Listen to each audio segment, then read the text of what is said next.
Alright, so I'm here today with Jonathan, right? So Jonathan is a sales expert, right? In Singapore, I would say he's one of the top salespeople. He has a lot of sales training, he does a lot of sales training. And the unique thing about him is that he has a proprietary technology about Profiling, reading profiling, right? Such that he can guess, he can place customers or prospects, right, into 4 categories, right? So that it's easier to sell. Will you agree that when you sell to someone, you need to know who they are or what they want, then you can sell to them? Yeah. So basically, he has this personality profile type. Maybe you can share more. Sure. So it's we are not in sales business. We are in the people's business. I always say like, no, we are not. You're selling handphone. No, I'm selling to the person, right? So the people mastery system, what it helps you to do is to profile anyone in 5 minutes, just by talking to them. I mean, I know there's a lot of personality profiling, but you have to use a pen and paper. But when you're meeting a prospect, whether you're insurance, you're real estate, or you're a car dealer, or even you're selling a mattress, you need to face with them. So that's where you are able to connect and build that rapport with the person in instantly 5 minutes. So what? Okay, if you had like 3 tips for sales, what would it be?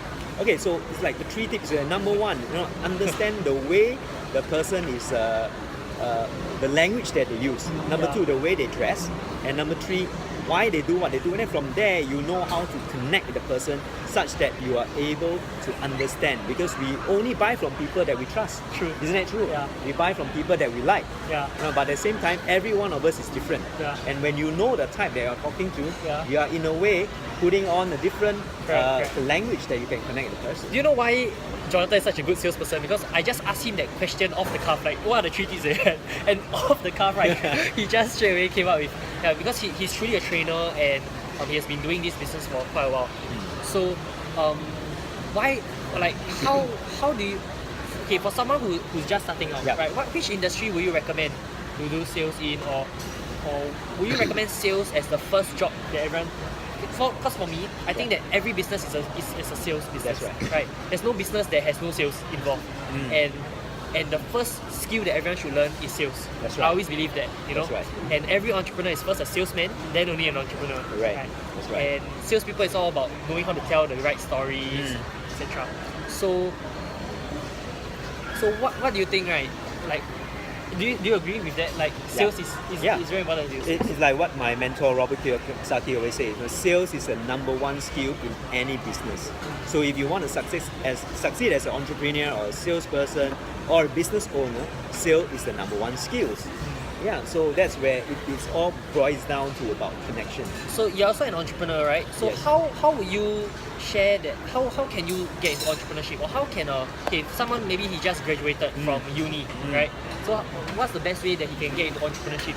Okay, so one of Would the you best recommend he ways. start a business straight away and spend like $10,000, $20,000, start a business? Or? Well, the thing is that even though you have the capital, you may risk yourself doing the wrong thing. So first is to find a mentor. Number 2 is to find what you're passionate about. Find a mentor, okay?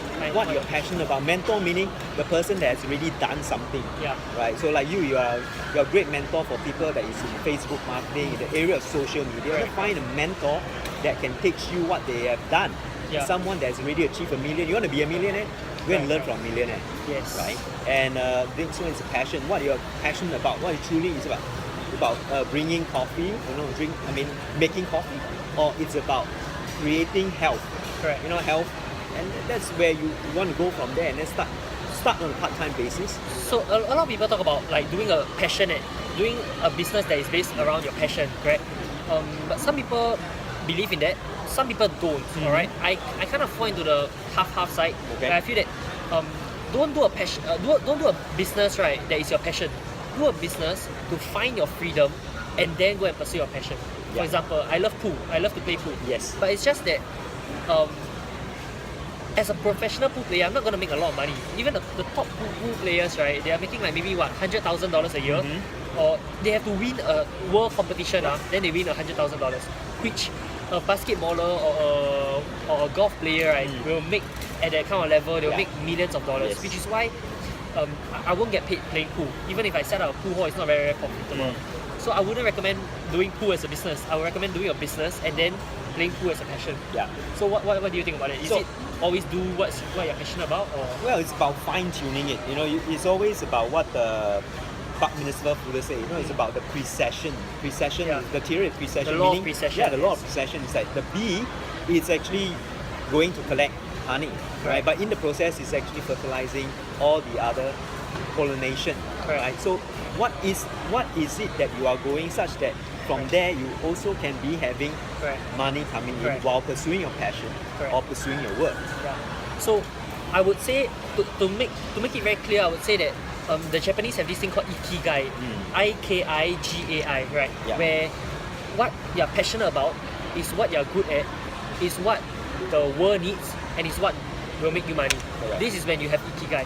If you just do what you're passionate about, but the world doesn't need it, right? For example, maybe I'm very passionate about underwater basket weaving, which is what MJ DiMarco in his book Millionaire talk about. He talk about how maybe I'm very good at weaving baskets underwater, but there's no demand for that. Maybe I'm the only one who can do underwater basket weaving, Yeah. But if there's no demand for that, I'm not gonna make a lot of money. Right. Then that is not a business, that is a hobby. Yes. That's not even, So you must do what serves the world. Okay, it means, for example, the selling drugs can make a lot of money. Yeah. But drugs don't really serve the world, so you won't hit ikigai by selling drugs. That's right. And you need to be good at the thing, because maybe you like the thing, but you're not good at it. Yeah. Yeah. And there are a lot of things that I do that I don't like. Because in success, right, you won't like 100% of the whole journey. Even when I did sales, I didn't like 100% of sales. Even when I did my own business, I didn't like 100% of it. If you like just 70% of it, right, that's very, very good already. It's like I don't like to read. I used to read a book a day. I don't like to read, but I still read, not because it's not about whether I like it or don't like it. It's about what works. Just like I don't like to brush my teeth, but I still brush my teeth. That's right. And the reason why I work so hard, right, for my business, right, is because I know I would die for my dreams. I would kill and I would die for my dreams. I would die to see It the world. happen. Yeah. To see it happen. And half of dying for your dreams is doing things that you don't like. Because Mark Twain also says like, if you do something every day that you're uncomfortable with, after 365 days you'll realize that you've grown a lot as a person. You get out of your comfort zone, and then uncomfortable zone become comfortable. Okay, maybe you can share a story about how Yeah. your pain and so for me, everything. it's like I had a bad crash. Like every big master. So what was the crash? So it's like I hit rock bottom. I was dead flat out. And I was like into really big depths. And then from there I start to come up. I come up through mentoring. I come up through being willing to learn from people how mentors that got me up here. And end of the day, it's about perseverance. It's like having to see the light, having to see the vision that I said. What drives you? Or What drives me? Yeah, what was it that drives you that that it makes you persevere and gives you that kind of grit? It will be the same as probably similar to you or some others. It's like making impact. Whatever that didn't serve me or made me down, I can use that and create a new beginning and create a new high from there. I mean, how low can it go when it's that it's a rock the bottom. bottom is there, right? So the only way is to up, and then that's about believing and having faith to be where I want to be, and that is having that vision. The vision is to help others. So okay, what have you done from your 20s all the way until now, and what would you have done differently? Okay, what have you done from your 20s until now? Like maybe we can share your whole life journey. It's like what I've done in my 20s. I've owned a Mercedes SL 500, and then down to having $2 a day, that kind of situation. And it was So how was it like terrible. when you had so much and then you and it's like wow, it's about accepting it. Accepting it's like it. Accepting wow, from having 10,000 kind of a month to was it a bad business decision you made or? Yeah, it was a kind of a bad business situation whereby my partner ran away and then I carried all the debts. But at the same time, did I forgive him? I say, hey, for me as a healer, it's like, okay, it's a past, everything happens for a reason. And that is correct. That is how I can. That was the motto that said, okay, it's alright. That is very important. Everything happens for a reason. You can learn a lot of things from that. This is something that Tony Robbins also talks about. Even if it is not true that everything happens for a reason, right? Or even if God doesn't exist, or even the universe doesn't serve you or doesn't care or anything, right? It is always beneficial to believe, right, that everything happens for a reason. Yeah. Because this, right, will give you the kind of belief that you need, right, to push through. For example, when you hit the down, you say, oh, everything happens for a reason. Yeah. There must be a reason why I'm going through this, so that That's my right. pain can be used to share and Yes. serve the world and all Yes. that. And people who believe that anything happens for a reason, right, they tend not to have depression as easily as people Yeah. who don't. You know? I mean, it's about embracing and accepting, but of course the hard part is like, oh, I'm in this situation. Yeah. It's like accepting it and finally realize that, okay, what's next from here? What's next? Where can I go from here? Even when I hit the rock bottom, where can I go from here? So have you ever had doubts like maybe I wasn't meant to be successful, or hey, maybe Yeah, I mean, when I was down, it's like, wow, it's where's my next dollar? Yeah, Where's yeah. my next pay? every or- day you did a hustle? Yeah, you have that depression, but at the same time, at the back of your mind, you know that, hey, it cannot be anything lower than this, right? If I can survive through what cannot break me, I'm going to get it better. It's going to make me stronger. Yeah. Alright. So okay, you had mentors and then Yeah. perseverance. Yes. And do you go for like any seminars or anything to really Yeah. take off? So I've done a lot of trainings, right? From Money and You to Asia Works Leadership Training to TR Faker. Yeah. Some of them which I went before. So it's about in the process of being down, what can get you up is having people that in the same journey, getting accountability Network. partners. Yeah. Network and accountability partners that say, hey, brother, I'm here with you. Let's rock. Brother, 我们一起冲对，啊！一起冲 and then this is not the end, right? We've been through this, we can move forward. Yeah. I always say that there are 4 pillars of success: mentor, network, enrichment, and action. Right? Mentor, find a mentor that you want to be like. Right? Network is the people you spend the most time with. Yeah. You spend time with 5 losers, you're a loser. If you spend time with 5 winners, you're a winner. Yes. Enrichment, so constantly read more books, Training. success audios, videos, trainings, seminars, etc. And action, taking massive action for your success. If you have these 4 things, right, you definitely become successful. And the pillars of success, right, these 4 pillars of success, right, applies for anything, not just business. It applies for golf, it applies for basketball, it applies for investing, it applies for getting success with women also, like yeah, even jowing girls. If you have a mentor to teach you how to get girls, you have a network of all the very successful ballers, or if you read a lot of books and like go for seminars to improve yourself, and you take massive action, you'll definitely get the girl of your dreams. That's right. Yeah, so everything, right, is based on these 4 pillars of Principles, success. yeah. Or pillars, yeah. Yeah. Success is a science. Success is a learnable skill. Yeah. Yeah. So, okay, one last success secret that you want to share with them, One last success story. or one last story or insight It's like, in your life that you think will be able to add value to them. so I'd like to share this last story, and that Yeah. is It can be as long as you want. It's about this person, right? He had no arm because through an accident, right? He had no arm, and then he was so depressed, and then the parents said, why don't you join judo? Then he went to learn from a judo master, and then when he went there after the 6 months, the master is still teaching him only one stroke or one technique that he keep say, you have to master this, son, you have to master this. So after that, he went to join in a judo competition. So what happens is that during the judo competition, to all people's amazement, with that one stroke, right, he managed to beat almost all his opponents until the final, where he meet face to face with one of the top or the last year's champion. And then doubts start coming on his mind, whether I can win this guy. It's almost like Karate Kid finals. So then he said, yeah, I have the faith. So at the end of the whole tournament, he beat the guy. Right? And then he was like blown away, and then he asked the master, so master, how come is it that I'm able to beat him despite the fact that I have only one arm?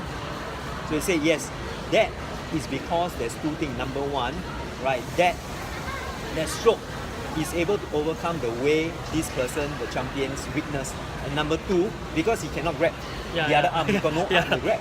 And number 2, right? So the weakness became an advantage. Yes, that's right. And number 2, the very fact that he trained so hard for this is because this is the hardest technique in judo that only he can master. So it's practically because of his arm defect, right, or he lost his arm, he's able to master one of the most difficult strokes, and secondly, to use that to his advantage. Is there a name of this guy or anything? I kind of forgot the name. It's like, you know, yeah. When did this happen? It's in America. Yeah. Okay. Yeah, true story. So the main takeaway that you can get, right, is that so long as that most millionaires, right, when they make their business, right, they normally made their million in one industry and then they diversify their income. That's right. You know, if you try to do too many things at one go, right, you know, it's very hard to. For example, for me, I choose to master sales and marketing. Sales, I kind of mastered it already. Yep. And I'm mastering marketing, right? Facebook marketing, Google Ads, and all that. Because I know that so long as I know sales and marketing, right, I can do any business. I want to do any business I can do, you know. So and I choose to invest all my time and energy, right? Every single day I'm reading books, I'm listening to success audios, in order to learn sales and marketing. And I'm not asking everyone to learn sales and marketing, right? Do what is the best for you. You know, maybe if you have one arm less, you should learn this specific move. Yeah. If you have, you know, for example, maybe if you are a very good speaker, go and become a speaker. Or maybe if you are very good at a dancer, just go and be a dancer. But master this skill and don't be a dabbler. Be a master and not a dabbler. That's right. There's a mastery in it. Yeah, and you realize that so long as you put in the work, there's a compound effect to that. And every hour that you spend and invest into mastery, you'll eventually reap the rewards. That's right. My roots were built since I was 9 years old. You know, I started reading success audios, books and all that since I was 9 years old. And that's how I kind of achieved the success I have today, right? So, a lot of people think that, how come in 1 month, how come my first month in network marketing I can make 7K already? It's not. It's that it took me 9 years to make 7K in network marketing. It didn't take me 1 month to make 7K. It's a cumulative of the years. Yeah. Of course, I've left network marketing. The reason why I did network marketing was because I want to learn sales. But now I'm focusing more on setting up a sales and marketing agency, right? So, it's all about mastering certain things. Mastery, that's the word. For example, he's really good at training, right? Probably his training is even better than his sales. He teaches sales, but he's better at training than sales. And you can tell that when he shares value and all that, right? When Jonathan shares value, he's feeling more fulfilled, right, than before. You know? At first, when I first met him, maybe he was pretty okay. It's just that maybe he was a little bit tired. Now it's around 7 o'clock, right? But the moment he started sharing about sales and his stories, you look at his smile, he's so radiant. So this is why he has hit Ikigai, which is what he loves, what he's good at, what makes him money, and what the world needs. The world needs more sales trainers, right? So I hope you've gotten some value from this, and we'll catch up soon. Most electrifying entrepreneur. The most electrifying entrepreneur. Electrifying entrepreneur. The most electrifying entrepreneur. He's the most electrifying entrepreneur. The most electrifying entrepreneurs. The most electrifying entrepreneur. Most electrifying entrepreneur. One of the most electrifying entrepreneurs that I've ever met. The most electrifying entrepreneur. The most electrifying entrepreneur. That don't kill me, can only make me stronger. I need you to hurry up now, cause I can't wait much longer. I know I got to be right now, cause I can't get much longer. Man, I've been waiting all night now, that's how long I've been on ya.